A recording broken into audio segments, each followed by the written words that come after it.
Okay, good morning everybody. 예, 안녕하십니까 여러분. First I would very much like to thank the organizers. 먼저 이번 포럼을 주최해 주신 주최 측에 감사의 말씀드리고자 합니다. 저를 이렇게 초대해 주셔서 또 좋은 친구분들 새로이 만나고 또 마케팅에 대해서 이야기를 하고 특히나 창의적인 제품에 대한 마케팅에 대해서 말씀을 나눌 수 있게 되어서 큰 영광으로 생각을 합니다. 저는 오늘 여러분들에게 모델링, 데이터 그리고 과학이 전미가 된 마케팅에 대해서 말씀을 드리도록 하겠습니다. 그래서 오늘 제가 말씀드릴 내용은 마케팅 사이언스, 마케팅 학이라고 할 수가 있겠는데 사실 마케팅 사이언스라고 하면은 사실 뭐 기내식이라는 그러한 말처럼 기내 음식이라는 말처럼 어떻게 보면 서로 어울리지 않는 그런 말이라고 생각하실 수가 있을 것 같습니다. 마케팅 사이언스라고 하자면요. 하지만 저는 오늘 여러분들에게 데이터를 사용하고 또 모델을 사용을 함으로써 우리가 또 마케팅을 하고 그리고 또 제품을 판매를 하는 데서 더 많은 도움이 될 것이라는 그런 철학을 말씀드리도록 하겠습니다. 제목이 상당히 길긴 하지만요. 일단 제가 크게 세 가지를 말씀드리도록 하겠습니다. 첫 번째로는 마케팅 학이라는 것을 접목을 하여서 보다 좋은 영화를 만들어 보자라는 겁니다. 다들 영화를 좋아하시겠죠? 그런데 사실 영화 업계에서는 만들어내는 대부분의 영화에서 손실을 보고 있습니다. 대부분의 영화들이 흥행을 하지 못하는 것이죠. 그래서 저는 이와 관련해서 마케팅 학이라는 기법을 통해서 보다 성공적인 흥행을 할 수 있는 영화를 만들 수 있는 방법에 대해서 말씀드려보도록 하겠고요. 두 번째는 쇼핑에 대해서 말씀드리도록 하겠습니다. 쇼핑이라든가 충동 구매에 대해서 말씀드리겠는데요. 특히나 이 자리에 계신 여성분들 그리고 또 남성분들도 그러시겠지만은요. 우리가 쇼핑을 하러 가서 계획하지 않았었던 구매를 하는 경우가 많죠. 충동 구매를 하는 경우가 많은데 그러므로 이러한 충동 구매에 대한 이해 그리고 또 그와 관련된 철학에 대해서 말씀을 드리도록 하겠고요. 그리고 세 번째로는 제가 이커머스 그리고 인터넷 쇼핑에 대해서 말씀을 드리도록 하겠습니다. 왜냐하면 이커머스라는 것도 굉장히 중요한 부분이기 때문입니다. 예를 들면 휴대폰이라던가 로케이션이라던가 시간이라던가 공간 그리고 또 인터넷에서의 쇼핑 행태에 대한 이해에 대해서 말씀드리도록 하겠는데요. 특히나 이제 워튼 스쿨의 한 학생이 창업을 했었던 회사에 대해서 잠깐 말씀드리자면요. 이 학생이 창업을 한 다음에 2주 전에 아마존에 이 회사를 매각을 하였습니다. 5억 달러의 인수 대금을 받았죠. 사실 5억 4,500만 달러였었는데요. 자, 그런데 제가 이 학생도 마케팅학 기법을 이용을 해서 인터넷에서 고객을 찾는 방법에 대해서 제가 가르쳤었던 그런 학생입니다. 어쨌든 그럼 이 정도의 이야기를 오늘 아침에 드리도록 하겠습니다. 자, 앞서서 말씀드렸었던 주제들 세 가지 주제인데요. 먼저 아까 말씀드렸었던 그 마케팅 학, 마케팅 사이언스에 대한 철학에 대해서 잠깐 말씀드리도록 하겠고요. 그 다음에 아까 말씀드렸었던 세 가지 주제를 말씀드리겠습니다. 첫 번째로는 제가 그린라이팅이라고 해놓았는데 영화 산업에서 그린라이팅이라고 하면은 그 초록색 불, 그러니까 파란 불, 빨간 불 그거를 의미를 하는 겁니다. 그래서 파란 불을 받았다라는 것은 제작을 해도 된다라는 승인을 받았다라는 것이죠.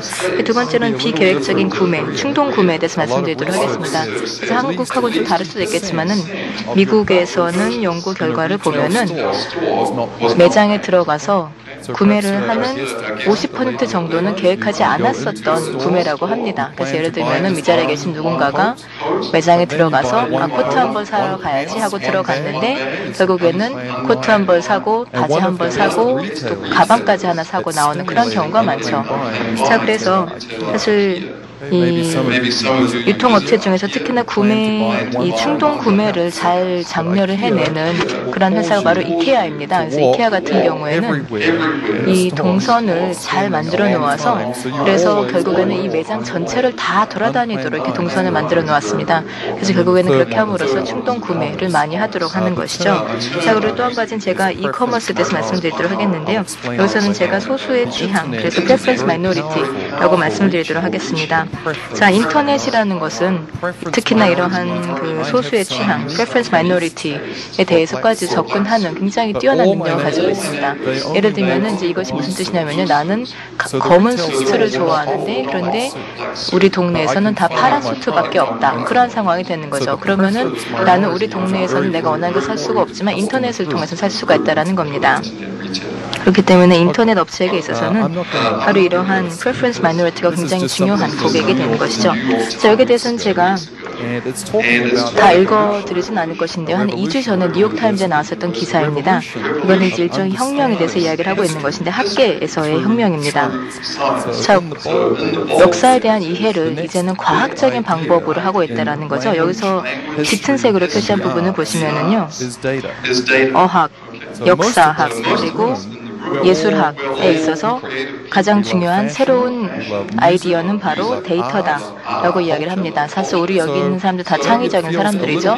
아트도 좋아하고 패션도 좋아하고 그렇기 때문에 이러면 데이터, 과학이라고 이야기를 하면 좀 불편하게 생각할 수도 있겠지만은 뉴욕타임즈의 기사에 따르면 결국에는 이러한 그 크리에이티브 분야에 있어서도 데이터가 필요하다라는 것을 이야기를 하고 있는 것이죠. 그래서 여기서 또 이제 한 가지 예를 들고 있는데요. 한 100년 전에 발생했었던 뭐 전쟁에 대해서 데이터를 사용해서 그때 당시 전쟁이 치러졌던 곳의 지형을 분석을 함으로써 이 전쟁을 더 잘 이해를 하게 되었다는 그런 이야기가 나와 있습니다. 자, 그래서 이제 이것이 마케팅학에 대한 그런 기본적인 내용인데요. 뭐 철학이라던가 또는 뭐 이론, 데이터, 분석 기법 같은 것이 중요한 것입니다. 사실 아주 첨단 회사를 하더라도 마케팅은 첨단적인 방법으로 안 하는 경우가 많습니다. 그냥 직관에 따라 하는 경우가 많죠. 그리고 또 우리는 마케팅이라는 것은 완전히 그 크리에이티브한 방식이다라고 생각을 하는 경우도 많습니다. 나이키에게서 이야기하듯이 그냥 just do it 이라고 생각을 하는 것이죠. 물론 그것도 나쁘진 않겠지만은 또 마케팅이라는 것은 단지 뭐 직관에 의존한 것뿐만이 아니라 마케팅학이라는 것이 필요하다라는 것이죠. 자, 그러면 이제 첫 번째 예를 한번 보여드리도록 하겠습니다. 바로 엔터테인먼트에 대해서 말씀드리겠는데요. 엔터테인먼트 산업에 대해서 말씀드리자면은 연간 한 예를 들면은 그 영화 매출만 하더라도 연간 한 100억 달러에 달합니다. 자, 그런데 이 영화에 대한 투자 대비 수익을 보면은요, 이거는 상당히 큰 차이가 있습니다. 자, 일부 영화들 같은 경우에는 상당히 그 마이너스 수익률을 보이죠. 또 그런가 하면은 일부 예상치 않았었던 흥행작이 등장을 하기도 합니다. 제가 이번에 한국에 와서 방문을 해서 한 가지 새로운 것을 깨달았는데요. 사실 뭐 한국의 드라마가 굉장히 많은 인기를 끌고 있죠. 특히나 아시아 지역에서요. 그래서 그런 것처럼 뭐 일부 영화들은 어디서는 또 흥행을 거두고 또 다른 곳에서는 흥행을 하지도 못하고요. 그런 경우가 있는데 어쨌든 간에 한 중간적인 수익률을 보면은 손실입니다.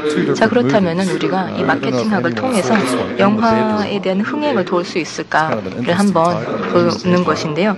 자, 이 영화를 보셨는지 모르겠지만 예를 들어보자면 In the Bedroom이라는 겁니다. 그래서 참 흥미로운 제목이죠. 자, 그리고 또 하나는 진리라고 한국어로는 갱스터 러버라는 제목입니다. 자, 그래서 In the Bedroom이라는 영화 같은 경우에는 제작비가 200만 달러밖에 들지 않았지만은 흥행 수입은 3,500만 달러였습니다. 그래서 투자 대비 수익이 아주 좋죠. 자, 갱스터 러버 진리는 완전히 반대였습니다. 그래서 제작비는 높았지만은 흥행 수입은 별로 안 됐습니다. 자, 그래서 굉장히 성공한 영화 하나 그리고 실패한 영화 하나가 있는 것이죠. 자, 그렇다면 우리가 모델을 사용을 해서 어떤 영화가 정말 흥행을 할 것인지를 예측을 할 수 있을까를 보자는 겁니다. 예를 들면 이제 이 앞자리에 계신 분께서 뭐 2명의 감독으로부터 연락을 받습니다. 한 감독은 나는 갱스터 러버를 제작하고 싶습니다. 또 다른 감독은 저는 인더 베드룸을 제작하고 싶습니다. 라고 제안을 했을 때 내가 어느 영화에다 투자를 해야 될까를 바로 생각하기가 어렵겠죠. 자, 그러면 제가 바로 이 시점에서 이 영화 시나리오를 가지고 분석을 하는 방법을 한번 말씀드려보도록 하겠습니다. 자, 이런 시나리오를 많이 받아보게 될 겁니다. 영화 제작사라면은요. 그래서 이러한 시나리오를 많이 받아본 다음에 이 시나리오를 분석을 해서 이 중에서 어느 시나리오가 흥행작으로 딸바꿈이 될 수 있을까를 한번 예상을 해보자라는 것입니다. 자, 그리고 또 이것과 관련된 방법론이 여러 가지가 있는데요. 일부 방법론은 이제 전문가들이 참여를 하는 것이고 또 일부는 기계적으로 분석을 하는 것도 있고요. 또 그런가 하면 통계적으로 분석하는 것도 있는데 이러한 모든 기법들을 다 함께 활용하게 될 것입니다. 자, 그래서 이 슬라이드에 보시면은 먼저 이 영화의 장르에 대해서 생각을 해보게 됩니다. 이것이 드라마인지 코미디인지 액션 영화인지를 한번 분류를 하게 되고요. 그런 다음에 이제 계속 세부적으로 분석을 해 들어가는 겁니다. 맨 아래 보시면은 단어라고 나와 있습니다. 다시 말해서 이 시나리오에 나와 있는 단어까지도 세본다는 겁니다. 사실 이런 것까지 보면 굉장히 좀 이상하다고 생각하실 수도 있을 것 같습니다. 왜냐하면 예를 들면 뭐 과학적인 방법으로 코카콜라라던가 또는 뭐 타이드 뭐 세탁제 같은 것을 만드는 것은 이해를 할 수가 있겠지만, 그런데 이런 방법을 가지고 이런 기술적인 뭐 기계적인 방법을 가지고 크리에이티브 제품에 대해서도 분석을 하는 것이 가능한가? 패션이라던가 또는 뭐 영화 같은 문화 제품에 대해서도 이런 분석을 하는 것이 가능한가? 의아해하실 수도 있을 것 같은데요. 자, 그럼 사실 이제 여기서 보시면 제가 기술적인 디테일이라고 나와 있는데 제가 디테일 부분은 건너뛰겠습니다. 그래서 혹시라도 질문이 있으시면은 나중에 휴식 시간이나 또는 이메일로 저한테 질문해 주시기 바랍니다. 이 뒤에 내용은 좀 그 세부적인 디테일들이 많이 들어가 있는데 저는 그냥 여러분들에게 일종의 맛보기로만 보여드리도록 하겠습니다. 어떻게 보자면 일종의 블랙박스 속을 들여다보기라고도 할 수가 있을 것 같은데요. 자, 먼저 어떤 식으로 하느냐 하면은 영화 전문가들을 초빙을 해서 분석을 하는 겁니다. 마찬가지로 이제 여러분들께서는 디자이너를 초빙을 해서 뭐 패션 전문가들을 초빙을 해서 뭔가 분석을 하게 되겠죠.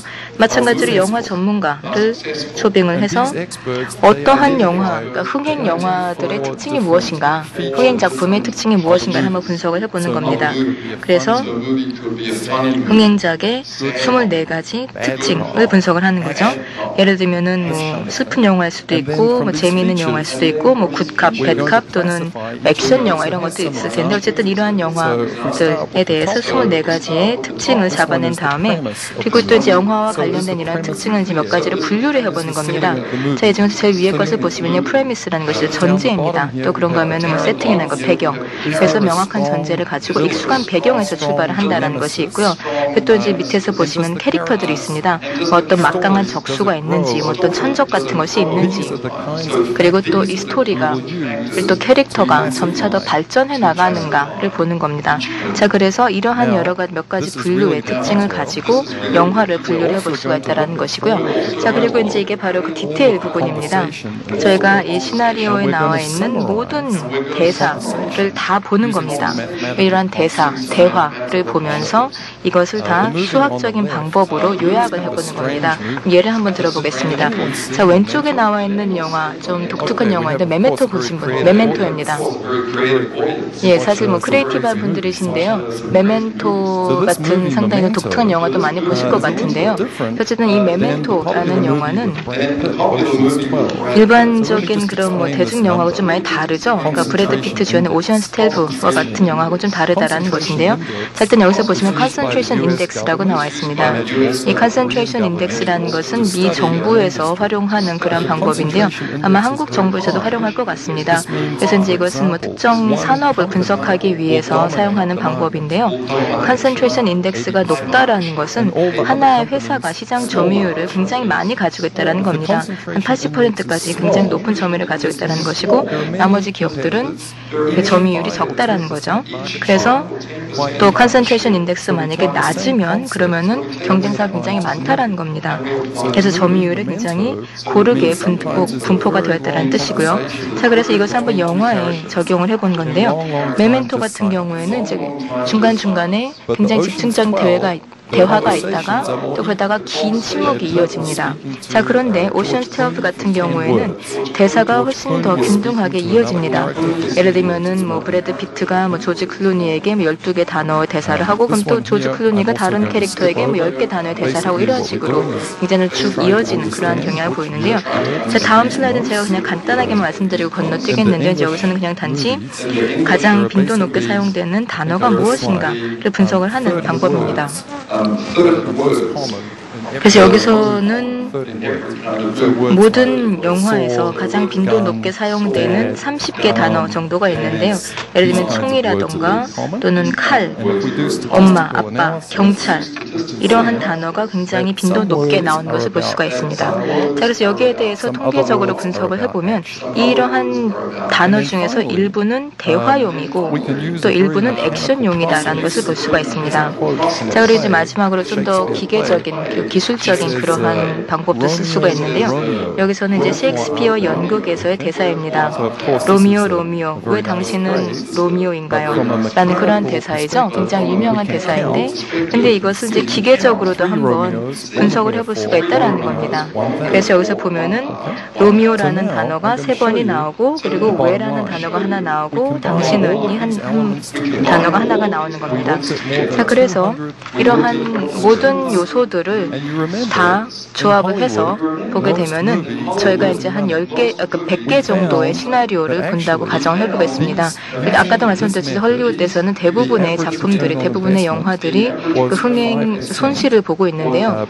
그런데 여기서 저희가 한번 분석을 해본 결과 앞서서는 이제 마이너스 25%였었는데 그런데 저희가 이제 이 모델을 통해서 본 영화들 같은 경우에는 수익률이 한 5% 정도가 나왔었습니다. 그래서 이러한 모델을 가지고 이 영화 제작사에서는 어떠한 영화들이 흥행을 거둘 것인가를 좀 더 잘 예상할 수가 있다는 겁니다. 그래서 제가 여기서 어떤 기술적인 내용은 좀 재미가 없으니까 건너뛰었지만은요. 결국 가장 중요한 것은 그 여기에 담긴 철학이라고 생각을 합니다. 다시 말해서 마케팅 사이언스라는 것을 적용을 해서 크리에이티브 제품에 대해서도 우리가 충분히 분석을 할 수가 있다는 거죠. 어떤 공산품뿐만이 아닙니다. 사실 여기에 대해서 제가 이야기를 하면 헐리우드 영화인들은 그다지 좋아하지 않는 경우도 있는데요. 왜냐하면 어떤 영화 제작사의 사람인데 그런데 어떤 마케팅 사이언스를 하는 사람이라고 갑자기 나타나서 내가 하는 일에 대해서 이렇게 숫자를 따지고 하는 것 이런 것을 별로 좋아하지는 않습니다. 그렇기 때문에 크리에이티브 산업에서 마케팅 사이언스가 그렇게 인기가 있진 않다는 것을 잘 알고 있습니다. 하지만 제가 생각하기에 마케팅 사이언스라는 것이 굉장히 많은 도움이 될 것이라고 생각을 합니다. 자, 그러면 두 번째로 말씀드릴 주제는 쇼핑입니다. 특히나 사실 저도 한국에 와서 쇼핑하는 것을 좋아하는데요. 한국은 쇼핑하기에 정말 좋은 환경인 것 같습니다. 그래서 이 자리에 계신 분들께서도 쇼핑들 많이 하실 것 같은데요. 자, 그러면 두 번째로 말씀을 드리고자 하는 것은 이제 바로 쇼퍼들의 충동 구매 행태를 또 마케팅 사이언스를 통해서 한번 분석을 해보자라는 것입니다. 자, 일단 한 가지 고찰에 대해서 말씀드리자면요. 저희가 마케팅 사이언스를 할 때 몇 가지 고찰을 토대로 시작을 하게 됩니다. 자, 그러면 첫 번째 고찰, 첫 번째 관찰 내용이라고 하자면은 대부분의 매장들은요. 그러니까 사실 제가 월요일에 롯데백화점을 방문을 했었는데요. 거기 가서 보니까 롯데백화점에 이제 많은 사람들이 이제 쇼핑을 하러 오셨습니다. 그런데 이 대부분의 쇼퍼들이 사실 어떤 뚜렷한 계획을 가지고 온 것이 아니죠. 예를 들면 이 앞자리에 계신 분께서 나는 양복 한번 사야겠다 하고 갔을 수가 있는데 일단 남성분들이 대체적으로 더 많이 계획을 세우고 갑니다. 그래서 이제 보통 양복 한 벌을 사겠다라고 하면은 가서 양복 한 벌 사고 갑니다. 그런데 예를 들면 여성분들 같은 경우에는 하나 사야지 하고 들어갔다가 서너 가지를 사고 나온 경우가 많습니다. 어쨌든 이런 충동 구매 행위가 또 소매업계에서는 굉장히 중요한 행위다라고 할 수가 있겠죠. 그래서 이 소매업계에서는 매장 내의 디스플레이라던가 또는 매장 내의 프로모션 같은 것에 굉장히 많이 집중을 합니다. 이를 통해서 이제 매출을 더 높이고자 하는 것이죠. 자, 그러면 제가 말씀드리고자 하는 내용은 바로 이런 충동 구매에 대해서 분석한 내용을 말씀드리도록 하겠는데요. 그런데 그 관점이 이 매장에 들어가기 전에 내가 어떠한 계획을 가지고 있었느냐라는 관점에 따라서 말씀드리도록 하겠습니다. 예를 들면 매장에 들어가서 어떤 특별 프로모션이다, 특별 할인이다 이런 것이 있으면 아무래도 더 살 가능성이 높아지겠죠. 근데 제가 보고자 하는 것은 매장에 들어가기 전에, 매장 방문 전에 그 마인드에 대해서 한번 보고자 하는 것입니다. 자, 일단 이것은 저희가 활용하는 도면인데요. 이제 그림인데 여기서 보시면 이제 무계획 구매라고 나와 있습니다. 그래서 이러한 무계획 구매 행위에 대해서 4가지 정도의 요소를 보면서 분석할 수가 있다는 겁니다. 하나는 이제 파란색으로 되어 있는 것은 마케팅입니다. 그러니까 다시 말해서 우리가 매장 내에서 마케팅을 더 많이 하면 디스플레이를 더 많이 한다든가 광고를 많이 한다든가 프로모션도 많이 하게 되면은 무계획 구매가 더 높아질 것이다라는 것이고요. 두 번째로는 매장의 선택입니다. 제가 여기에 대해서는 좀 이따가 더 데이터를 통해서 말씀드리겠지만요. 저희가 사람들한테 이렇게 물어보았습니다. 왜 이 매장을 방문하셨나요? 왜 이 특정 매장을 오신 건가요? 라고 물어보니까 이 고객 이야기가 이 매장 같은 경우에는 굉장히 선택할 만한 제품이 많습니다. 예를 들면 롯데백화점 같은 경우에는 제품이 굉장히 많이 있다라는 거죠. 이렇게 다양하게 있으면은 아무래도 무계획 구매를 할 가능성이 높아지겠죠. 자, 그리고 세 번째는 이제 그 붉은색으로 되어 있는 것인데 그 통제 변수입니다. 다시 말해서 우리가 어떤 인간의 행동에 대해서 분석을 할 때 사람들의 어떤 기본적인 특징에 대해서는 통제를 해줘야 된다는 겁니다. 뭐 남성인지 여성인지 또는 고소득층인지 저소득층인지 또는 연령층 뭐 이러한 것에 대해서 이 무계획 구매에 대해서 당연히 영향을 미치겠죠. 예를 들면 여성이면은 더 무계획 구매를 할 수도 있고 아니면 고소득층이 더 할 수도 있겠죠. 또 그런가 하면은 친구랑 같이 쇼핑을 하러 가면은 또 무계획 구매를 더 많이 할 수도 있습니다. 그래서 이러한 부분들에 대해서는 통제를 해야지만 다른 요소들, 다른 변수들을 더 잘 알 수 있다라는 겁니다. 자, 그래서 이 연구에서의 목표는 바로 이 녹색 부분들이요. 특히나 위에 있는 것을 보시면 쇼핑의 목표이죠. 이것을 좀 더 분석을 하는 겁니다. 다시 말해서 매장에 방문을 하기 전에 가지고 있었던 생각이나 마인드가 내가 매장에 실제 방문을 했을 때 행동에 영향을 미칠 것인가 여부를 보는 것입니다. 자, 그러면 이 부분도 제가 그냥 간단하게 말씀드리도록 하겠는데요. 여기서 일단 가장 중요한 것은 첫 번째 부분입니다. 이것이 이제 연구 주제였었는데요. 그러니까 제가 또 교수다 보니까 이런 재미없는 뭐 연구 주제라는 것을 이제 항상 이렇게 써야 됩니다. 자, 어쨌든 그래서 중요한 연구 주제로서 이제 저희가 제시를 한 것이 중요한 부분인데요. 우리가 이러한 그 쇼핑 방문, 그러니까 트립 단위에서의 차이를 설명할 수 있을까? 그러니까 트립 단위의 차이라는 것이 무슨 뜻이냐면은요. 예를 들면은 뭐 이 특정 이 사람은 어떤 경우에는 이런 무계획 구매를 더 하고 어떤 때는 덜 할 수가 있는데, 자, 그렇다면 각각의 개인별로 이 사람이 어떤 경우에는 무계획 구매를 더 하는지 또 어떻게 하면은 덜 하는지를 한번 분석을 해보자라는 겁니다. 그 원인을 분석해보자라는 것이죠. 이게 중요한 이유는요. 같은 사람인데 그때그때 따라 달라질 수가 있다는 거죠. 근데 이것이 소매업체에는 굉장히 중요한 요소입니다. 예를 들면 뭐 롯데 백화점의 뭐 매니저다라고 했을 때 보통 이제 이렇게 생각을 하겠죠. 그러니까 뭐 여성들이 무계획 구매를 더 많이 한다라고 이야기를 하면 그것 자체는 그렇게 중요하지 않습니다. 왜냐하면 이 사람들 중요한 거는 그렇기 때문에 여성 고객을 더 많이 오도록 하는 것이 중요하기 때문입니다. 그런데 만약에 제가 이렇게 이야기를 한다면요, 여성이건 남성이건 이러이러한 조건이 갖추어졌을 때 무계획 구매를 더 많이 한다라고 하면 이 사람한테는 실질적으로 많은 도움이 되겠죠. 자, 그래서 예를 들면 이 앞자리에 계신 분께서 여러 조건들이 있는데 이러한 특정 조건이 갖춰졌을 때는 무계획 구매를 더 많이 한다라고 하게 되면 많은 도움이 된다라는 겁니다. 자, 다시 여러 가지 데이터와 방법에 대해서 좀 말씀을 좀 드리겠습니다. 자, 이 경우에는 저희가 그 슈퍼마켓과 그리고 또 이제 백화점들을 살펴봤습니다. 유럽의 대형 슈퍼들과 그리고 또 백화점들에 대해서 연구 조사를 해본 것인데요. 여기에서 물건을 구매하는 그런 소비자들에 대해서 설문조사를 했습니다. 그리고 또 특정한 연구 분석 모델을 이용을 하고 또 이제 엔지니어들이 데이터들을 분석을 하도록 했습니다. 한국에도 훌륭한 엔지니어분들이 많이 계시죠. 자, 저희가 포화성 모델이라는 회귀 분석 모델을 이용을 해봤습니다. 엔지니어분들은 뭐 이렇게 개수를 하고 그리고 또 개수를 세는 것 이런 것들 좋아하시죠. 뭐 예를 들어서 지금 그 조립 라인에서 어떠한 문제가 있는 제품들이 몇 개가 있는가 뭐 이러한 것들을 세는 것을 좋아하실 텐데 저희 같은 경우에는 실제 구매 계획을 하지 않았음에도 불구하고 구매된 제품들은 몇 개였나 이것을 저희가 이 연구에서 세워보았습니다.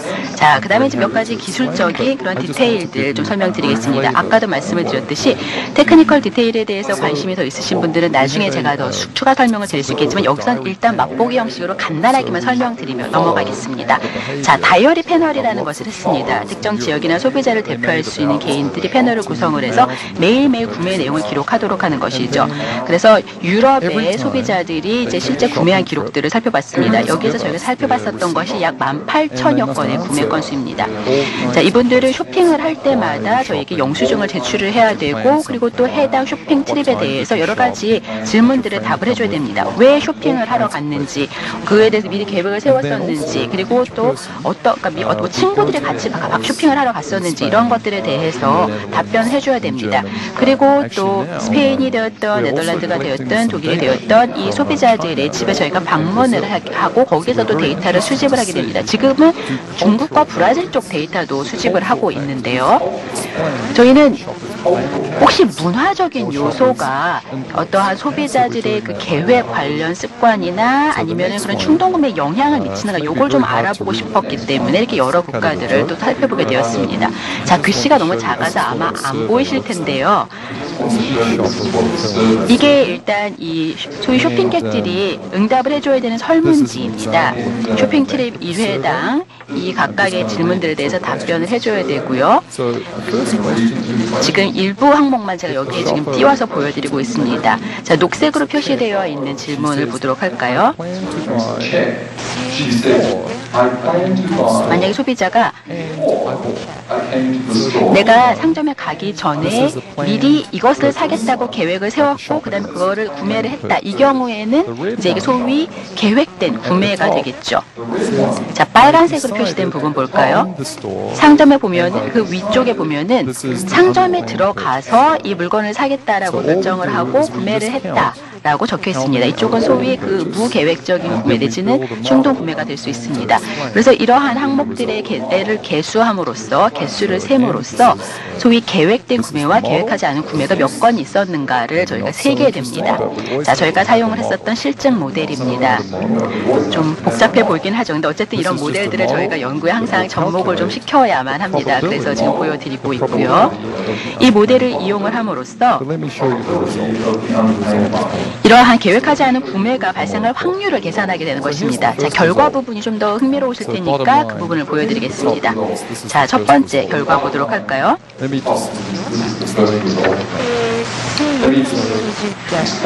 자, 이 그래프 내용을 좀 더 설명을 해드리겠습니다. 자, 여기 제로 포인트가 있습니다. 제로 포인트에 있다면은 그 일반적인 수준의 충동 구매 수준을 나타내는 것입니다. 예를 들어서 이 앞쪽에 앉아 계시는 남자분께서 뭐 일반적으로 이제 그 계획하지 않은 구매를 하는 정도가 뭐 이 정도이다라고 저희가 0을 하나의 기준점으로 삼는 것이죠. 예를 들어서 이제 한번 쇼핑하러 가시면 한 3가지 정도의 물건을 계획하지 않은 상태에서 구매를 하신다라고 저희가 일단 치겠습니다. 그런데 이분이 원래 쇼핑하러 가실 때 쇼핑 목표 자체가 상당히 좀 추상적이다. 그리고 그런 상태에서 뭐 일주일에 한 번씩 이렇게 정기적인 쇼핑을 하러 가신다.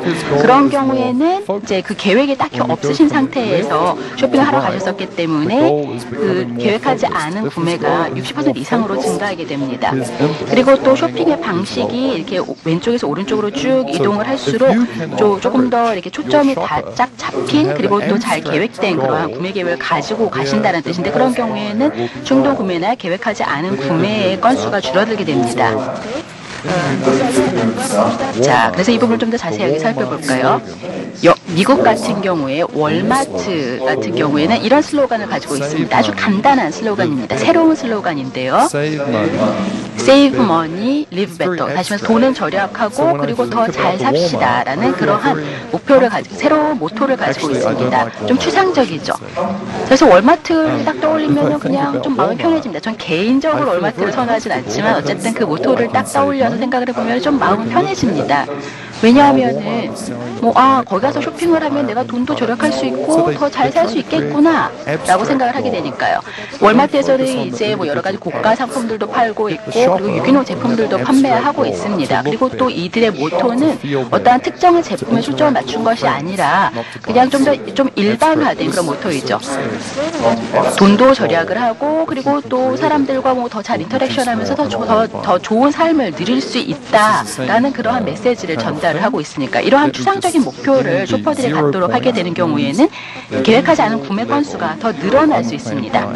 자, 다음 그래프 보겠습니다. 제로 포인트는 역시 어떤 특정한 소비자의 일반적인 수준의 계획하지 않은 구매 수준입니다.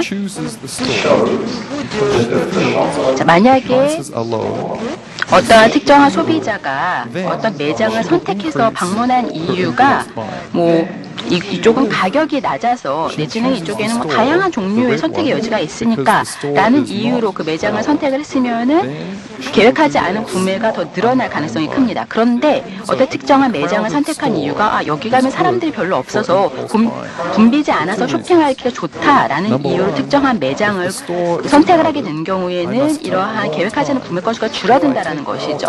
자, 그래서 좀 혼잡한 매장일수록 오히려 이러한 계획하지 않은 구매가 증가할 가능성이 높습니다. 내가 필요한 물건들을 찾는데 시간이 걸릴수록 그 사이에 다른 물건들을 보면서 그런 물건들도 구매할 가능성들이 높아진다라는 것이죠. 그리고 또 만약에 매장이 혼잡하거나 하면은 다른 사람들이 무슨 물건을 샀는지도 내가 파악하게 됩니다. 저 사람은 청바지를 샀네. 그럼 나도 청바지 하나 사야 되지 않을까라는 생각을 갖게 된다라는 것이죠. 그래서 일정한 수준의 혼잡이나 아니면 붐비는 그러한 그 상태가 오히려 이렇게 계획하지 않은 구매를 촉진할 수 있는 좋은 요소가 된다라는 것입니다.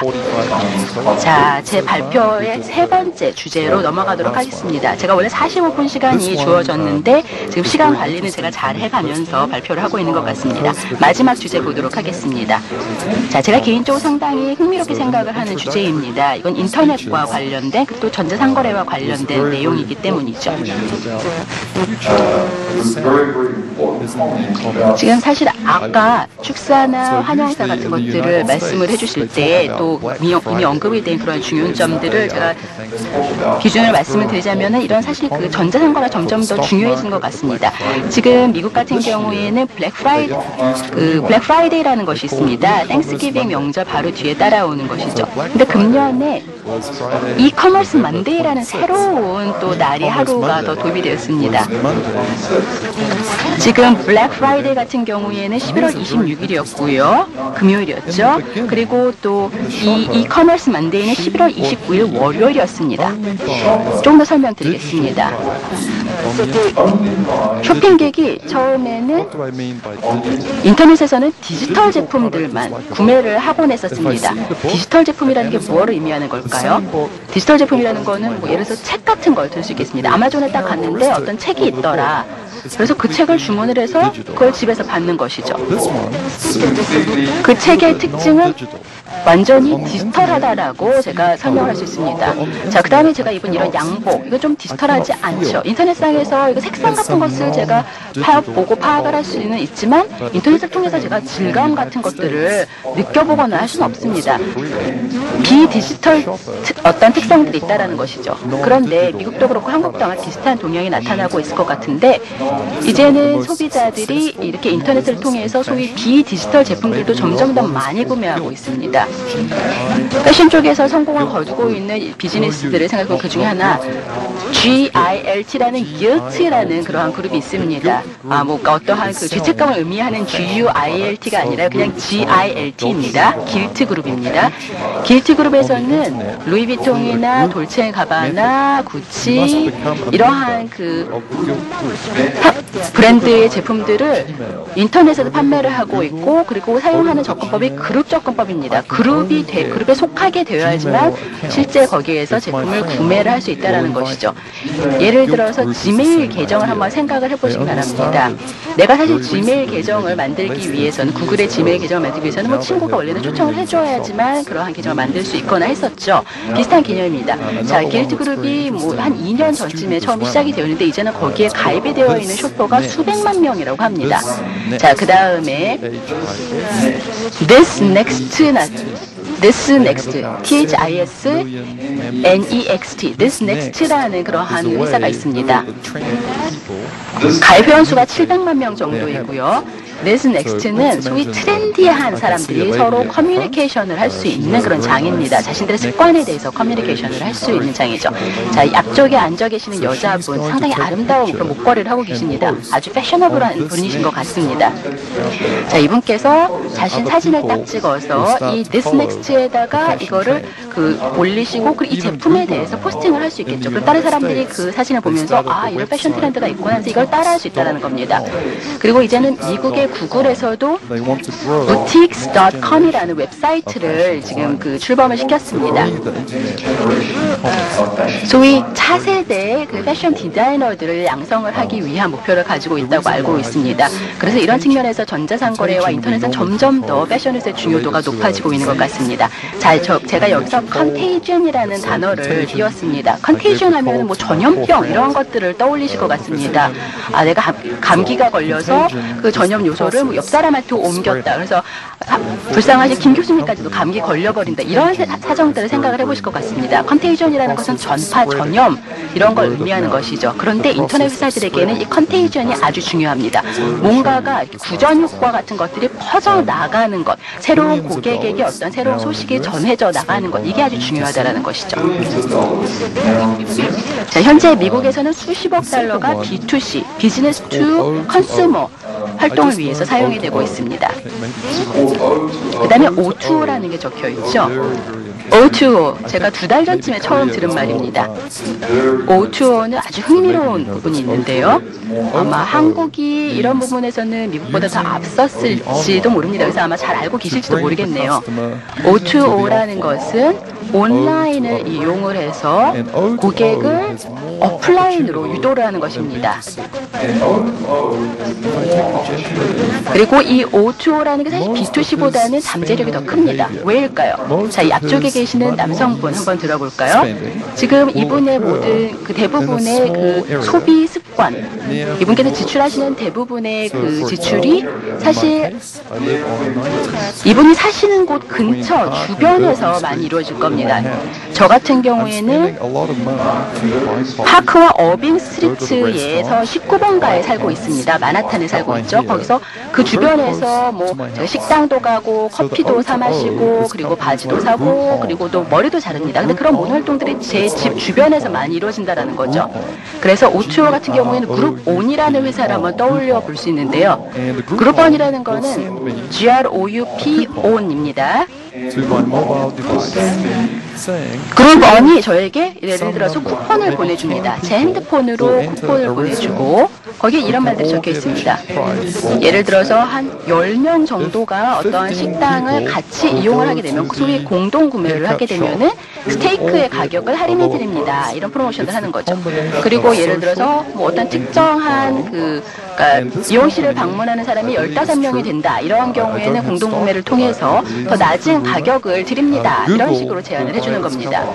제가 그 회사에 뭐 주식을 가지고 있거나 하진 않습니다만 들리는 소식에 의하면 구글이 이 회사를 뭐 다음 주나 다다음 주에 사게 될 거라고 알고 있습니다. 자, 몇 가지 또 다른 사례들을 들어드리죠. 다음 B2C에 대해서도 말씀을 드리겠습니다만 제가 봤을 때는 O2O 쪽의 기회 요소, 잠재력이 더 크다고 사실 생각을 합니다. 자, 제 B2C 사례를 들어보겠습니다. 이 회사는 제 학생들, 월튼스쿨에 다니던 제 학생들 2명이 시작한 창업한 회사입니다. 자, 위쪽에 한번 봐주세요. diapers.com이라고 써 있습니다. 자, 아기들을 위한 diapers, 기저귀는 잘 아시죠? 여기 어린 자녀가 있으셔서 이런 기저귀를 구매해 보신 분들 많이 계실 겁니다. 그 다음에 soap.com이라고 적혀 있죠. 동일한 회사가 소유하고 있습니다. 이쪽에서 세 번째 사이트 beautybar.com이라는 회사를 또 런칭했습니다. beautybar라는 그런 사이트에서는 여성들을 위한 화장품들을 판매하고 있습니다. 그 다음에 yoyo.com이라는 네 번째 회사가 이번 달에 또 출범하게 됩니다. 인터넷에서 장난감을 판매하게 되는 것이죠. 이 회사는 창립된 지 5년 밖에 되지 않았습니다. 그런데 2주 전에 아마존이 5억 4,500만 달러를 지불하고 이 회사를 매입을 했습니다. 그래서 이 회사의 사례를 보면서 소위 아까 말씀드린 컨테이전의 효과를 느끼실 수 있을 것 같습니다.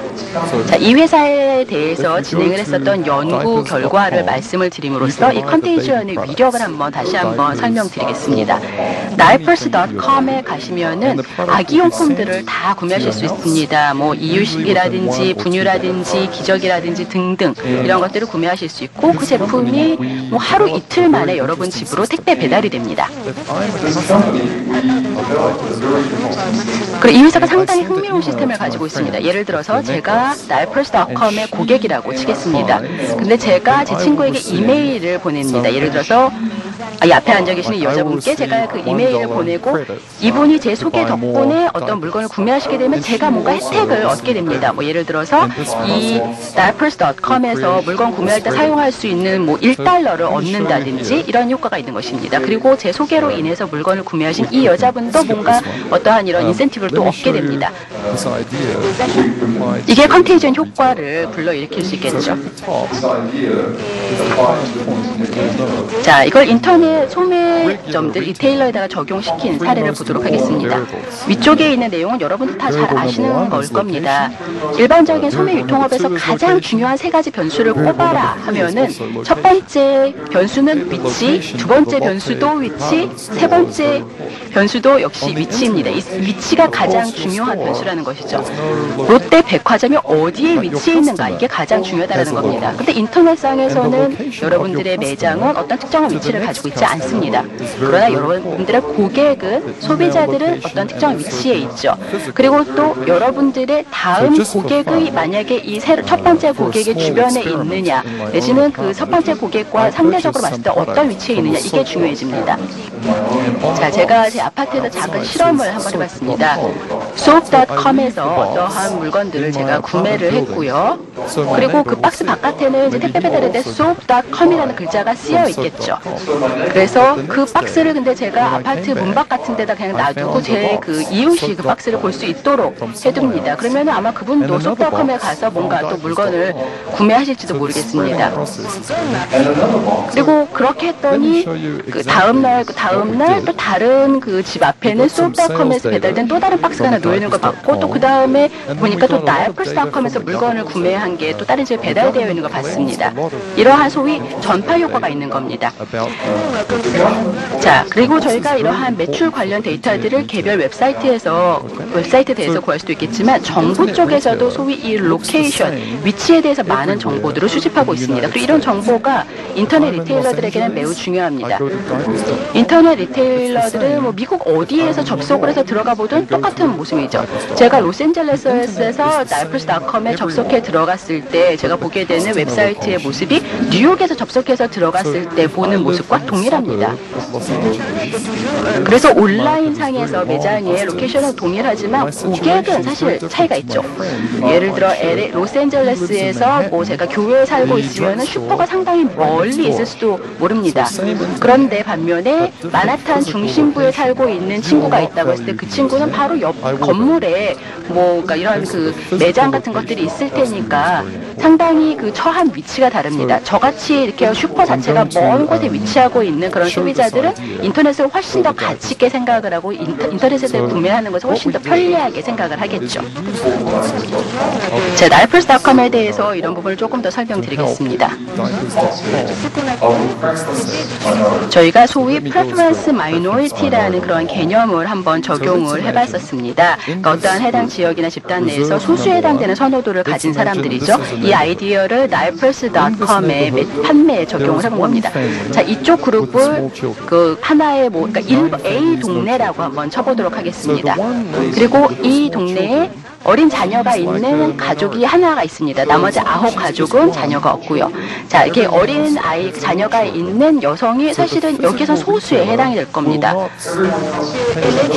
주변에 다른 집들은 다 자녀가 없는데 우리 집만 아기가 있으니까 사실 이 주변에 있는 어떠한 오프라인 상점에서는 아기용품 같은 거에는 별로 신경을 안 쓰겠죠. 자, 2번 테이블을 B 마을이라고 보겠습니다. 근데 이 B 지역에 살고 계시는 분들은 절반 정도가 자녀가 있다고 치겠습니다.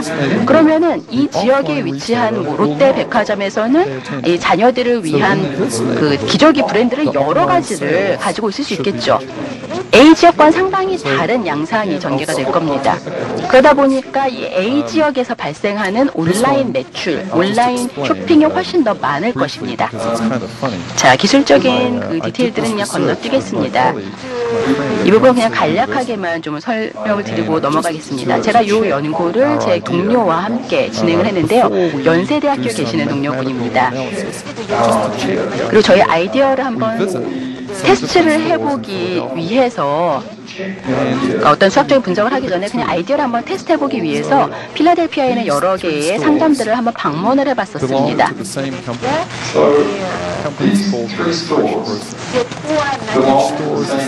자, 여기 이 세 개의 상점은 프레시 그로서라는 동일한 회사에 소속이 되어 있습니다. 그리고 규모도 모두 동일합니다. 자, 첫 번째 상점 같은 경우에는 이 지역에서는 그 전체 가구의 10%가 자녀가 있다고 합니다.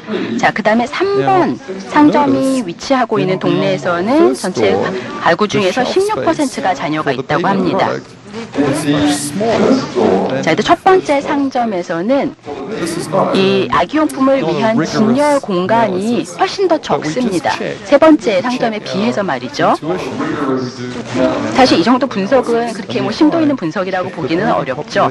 그러나 어쨌든 저희가 어떤 수학적인 분석을 시도하기 전에 저희 직관이 맞았나 이걸 한번 테스트를 해본 겁니다. 어떤 특정한 지역에 살고 있는 아기들의 인구 집단이 더 크면은 그 지역에서의 상점에서 아기 용품도 훨씬 더 많이 팔 것이다라는 것을 한번 테스트를 해본 것이죠. 자, 그리고 또 제 학생과 제가 같이 이제 이런 상점에 들어가서 이 진열 공간을 재봐야 했습니다. 필라델피아 와보신 분들 혹시 계실지 모르겠습니다만 필라델피아는 소위 터프한 동네입니다. 아주 마초한 그런 동네라고 제가 표현을 할 수 있겠습니다.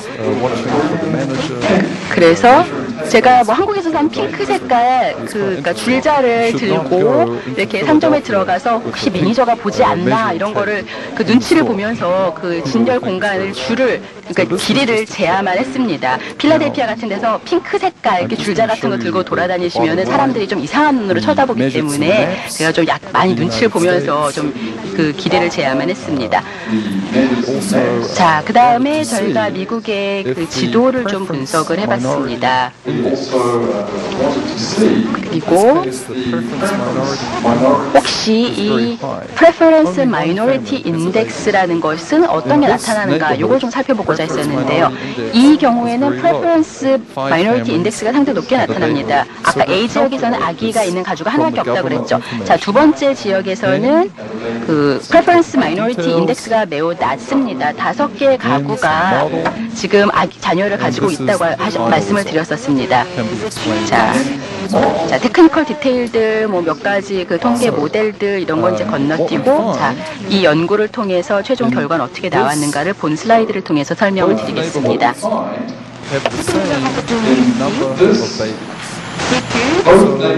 자, A 동네와 B 동네는 모두 그러니까 동일한 숫자의 아기들이 살고 있다고 치겠습니다. 그렇게 되면 총 수요는 어떤 아기용품에 대한 총 수요는 동일해야 되겠죠. 그런데 이 두 번째 동네에서는 그러니까 이 아기를 가지고 있는 그런 가구가 전체 가구 숫자 대비해서 소수입니다. 그러다 보니까 이 두 번째 동네에서는 첫 번째 동네에 비해서 인터넷 쇼핑이 훨씬 더 많이 이루어지겠죠. 그리고 그 두 개의 그 동네에서 오프라인과 그리고 오프라인 쪽에서 발생을 하는 그러한 그 매출은 동일하고 온라인상의 매출도 비슷하다고 볼 수는 있겠지만 전체의 그 비중은 동일할 겁니다. 오프라인과 온라인을 더한 그런 매출은 비슷하겠지만 두 번째 지역에서 그 매출이 온라인상에서 발생하는 게 비중이 훨씬 더 클 겁니다. 자, 이 마이너리티, 그러니까 그 소수에게 판매가 되고 있는 그러한 그 매출이 사실 특히 틈새 제품에서는 더 높을 수밖에 없습니다. 전자상거래에서 제가 생각하고 있는 바를 좀 말씀을 드리자면은 이 인터넷이라는 것은 어떠한 틈새 시장에서 활동을 하고자 하는 이나 아니면은 예술가나 아니면은 패션 디자이너들에게 상당히 친화적인 환경입니다. 그러니까 틈새 시장에서 어떤 상품을 판매를 하고 있는 주체도 대중에게 어필하는 제품을 만들지 않는다 하더라도 그래도 자신의 제품을 찾아줄 수 있는 그런 고객을 여기저기서 다 찾아낼 수 있기 때문이죠.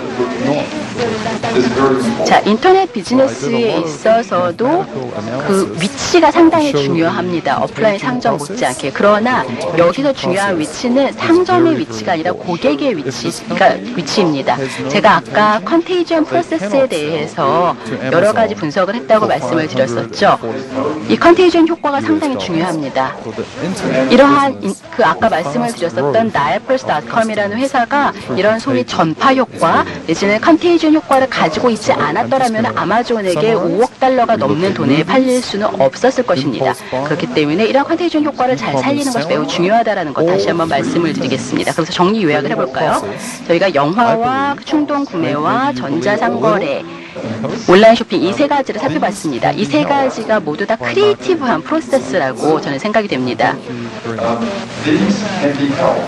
그리고 여러분들께서 공감을 해주셨으면 좋겠는데 이 세 가지 분야 모두에서 마케팅 사이언스가 도움이 될 수 있습니다. 경청해 주셔서 감사합니다.